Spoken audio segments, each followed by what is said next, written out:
Igan, sugatan ang 6 na estudyante at isang school staff matapos umalpo ang isang SUV sa lobby ng isang pribadong eskwelahan sa Caloocan. Ang driver ng SUV ay isang senior citizen na magsusundo raw sana sa kanyang apo. Live mula sa Caloocan, may unang balita si Bea Pinlac. Bea.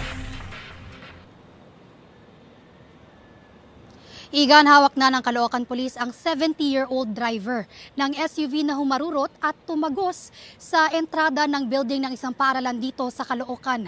7 ang sugatan sa insidente. Nabulabog ang isang pribadong paaralan sa Caloocan habang uwian ng mga estudyante pasado alas 4 kahapon.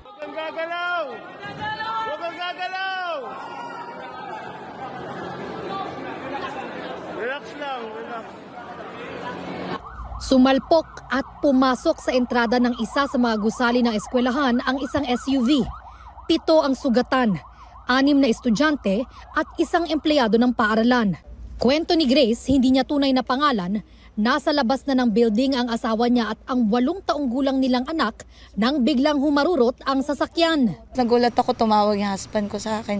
Sabi niya, mahal na aksidente kami. Shock talaga ako. Hindi ko alam kung ano pa yung pwedeng mangyari. Ang SUV, minamaneho ng 70 anyos na lalaking magsusundo lang daw sana sa apo niya. Si tatay is magsusundo ng granddaughter niya. Accidentally niya po na naapakan yung accelerator ng sasakyan. Kaya pumasok dun sa education business building ng naturang school po. Ang natumbok po talaga yung female student na 13 years old. Dinala sa ospital ang 7 sugatan, pati ang driver ng SUV na sumamaraw ang pakiramdam dahil sa pagkabigla, ayon sa pulisya. Ongoing treatment pa naman sila pero may paunang result na stable naman po sila lahat kasama po yung driver. Nakalabas na ng ospital ang senior citizen na driver na dumiretso sa traffic sector ng Caloocan Police.